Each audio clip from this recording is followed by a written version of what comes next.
Well, 48-hour rule. I'm not doing a chalk talk before 48 hours ever, especially not when a team loses a 17-point lead, as the Seahawks unfortunately saw in Cincinnati. Through 3.5 quarters or near it, I'd agree with Pete, played some of their best ball of the season against a really good opponent. But unfortunately, when it mattered, on third down in the fourth quarter, this offense had 3 different cracks on third down. And I thought I'd look at all 3 of them, and each one of them is their own little entity, their own little story. And really the only one of significant substance to me was the 3rd and 4 up 24-7. This was before the punt return, the next play that Adam Pac-Man Jones turns the momentum with a 40-yard punt return and gets Cincinnati going. This is 3rd and 4 at their own 22-yard line. The final 2 third downs I draw for you, but they're both dead on arrival. Through the call, through the execution, through the Cincinnati defense, there was no chance for this guy on the final 2 third downs of the game to do anything differently. But on this 3rd and 4, there certainly was. So the very last 3rd down and 4 was actually 2 guys in motion. They run a stick route into a corner blitz. It's dead. As I said, the call wins, the execution is poor, should have been a legal motion. Credit Cincinnati. The previous, the one in between, was a little I formation fake, and again, they've got the flat covered, they got Jimmy covered, they got no place for Russell to go. So really, this is the one you dig into, because if they get this one, the game is over. At 3rd and 4, 14 minutes to go, you get a first down, there's another 2-3 minutes, you're going to be punting near midfield, and there's just, frankly, not enough time for Cincinnati to put together piece after piece after piece what they did. So this 3rd and 4 also is the most interesting when you talk about players' formations and plays, because from a player standpoint, well, this is going to be a passing play on 3rd and 4.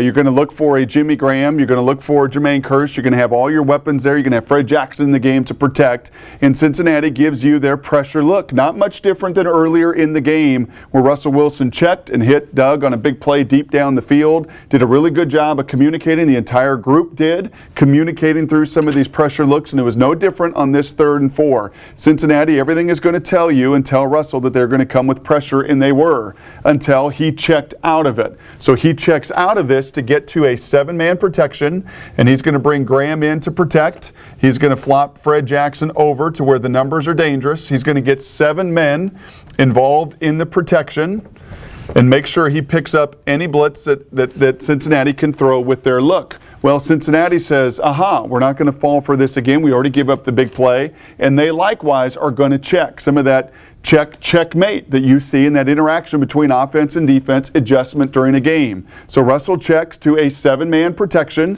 He's only going to release 3 into the route. Doug, Lockett, and Jermaine Kearse in this case. And you're going to see Cincinnati also shift into a 4-man rush, a 3 deep and 4 under defense.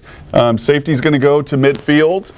I'm going to keep this one here. This will be my last little piece to dialogue and talk through. But they're going to get to a 7-man protection. They bring 4.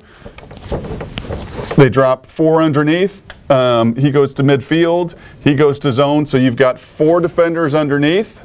You've got 3 deep. You've got 7 blocking 4, and you would hope to have a pretty good cushion. And ultimately, Russell's going to see a look and get to a look where he's got his best matchup. He's going to take the snap in shotgun. He's going to stare this safety down, and to me, he reads this thing right. Okay, he checks, they checkmate. He reads, he's got his lone one-on-one situation to the outside. He's got Jermaine Kearse. And so often through these chalk talks, after all the iteration, after all the movement, after all the checks, after all the dialogue and pretty good communication, it comes down to one-on-one. It comes down to him throwing a perfect pass, just like Andy Dalton did. It comes down to your right tackle, Gary Gilliam, who's got a block in a situation here, a one-on-one, and it comes down to Jermaine Kearse winning against Drake Kirkpatrick. All 3 of those guys got to win. When Pete says in the fourth quarter, we've got to execute. We got to do what we always do. It's what we preach. It's how we finish. They convert this one. He throws a little better ball. He gets much better protection, and Jermaine gives him any chance to throw the ball on a little go route or fade route, either throw behind or beat him.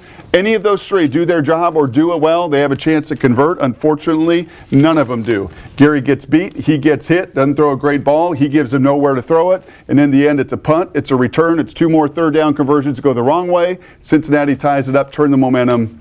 And you see for the first time in Pete's tenure, giving up a 17-point lead because execution and doing it when it mattered the most wasn't there for the Hawks.